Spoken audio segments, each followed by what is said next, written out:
Hey guys, Wes Elliott with StrikeTec here, and we've gotten some questions about one of the measurements in our app we call power.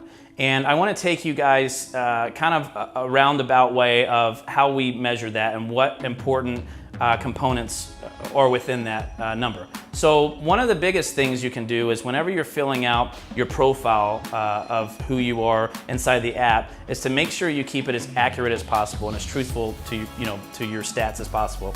One is skill level, right? We measure beginner level, intermediate, amateur, and professional level skill level. The other is the weight. You need to change your weight. If you enter the app and you're 200 pounds, and as you're training, make sure that on your training screens you're adjusting this weight along the way, because this matters significantly whenever calculating your power.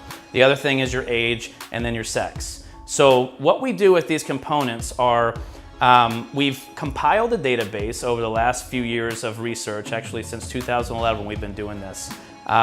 So working with some of these athletes on the broadcast for DirecTV or Spike TV, working with boxers, MMA athletes, beginner level, people who have never boxed before. We've compiled a ton of different data from punches, right? And so what we do is we analyze what a punch looks like from a beginner level, from like a skillful level person, and then maybe even these elite athletes, so that we can kind of determine the difference and help people understand how to grow from this to that.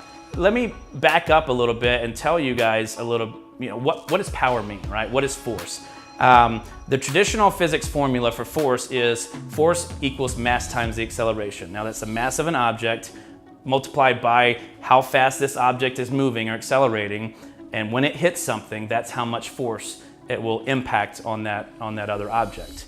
And there's a couple of different variables that matter here. One is what object's being hit, right? If a big car is hitting a small car, obviously this object's gonna get damaged significantly, versus if a small car is traveling at the same speed, it's not gonna affect this big truck as much as it would the other way around. So this matters when it comes to the type of object that you're hitting.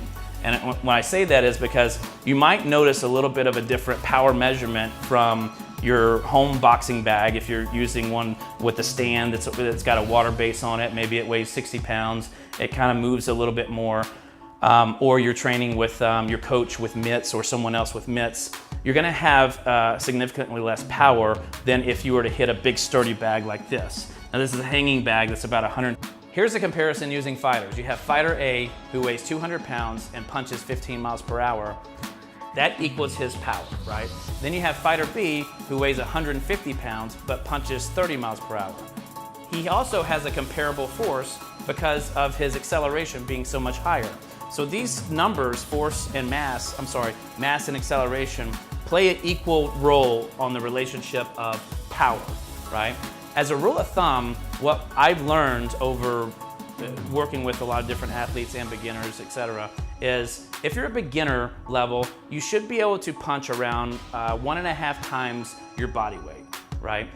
If you're a pro, as you kind of move up the scale from from beginner to amateur to pro, you move up from 1 to 1.5 times your body weight to 3.5 to 4 times your body weight, around 3 to 4 times your body weight if you're a professional fighter. So some of these guys who weigh 155 pounds are punching as hard as heavyweights periodically due to their acceleration being so much higher than the heavyweight's acceleration. So that's what we're trying to measure. It doesn't really matter to me how much power, like let's say that, take this bag out of the equation. If I want to punch as hard as I can, you're not striking anything, so there is no power. What we're trying to help you understand is how much damage are you doing to that object, right? Because that is the number that matters, right? And if you're punching a balloon, you're not putting much damage on that balloon. In fact, you punch a balloon that's just hanging in the air, they're not gonna do anything to it. It's gonna bounce off your fist, and there's nothing that's gonna be exerted to that balloon. You're not damaging it. That balloon has to be, in that stationary in that area. So, so make sure that you fill out your profile correctly. Make sure that you fill out your weight correctly, your age, There's some other, I believe we take height. So weight, age, and skill level are the most important thing.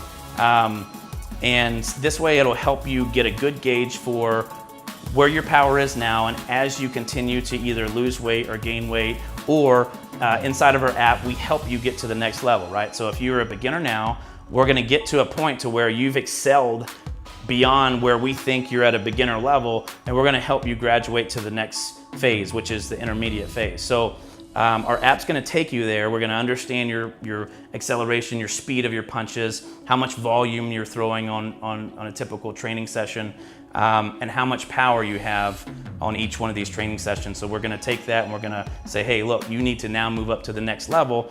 And we give you some different exercises, some different combinations, some different routines, workouts that will help you with your knowledge that you've learned from being a beginner in the app. So I wanted to kind of help you guys understand a little bit about power. Hopefully this does that. And looking forward to you guys in the next video. Looking forward to you guys? Oh, that makes sense.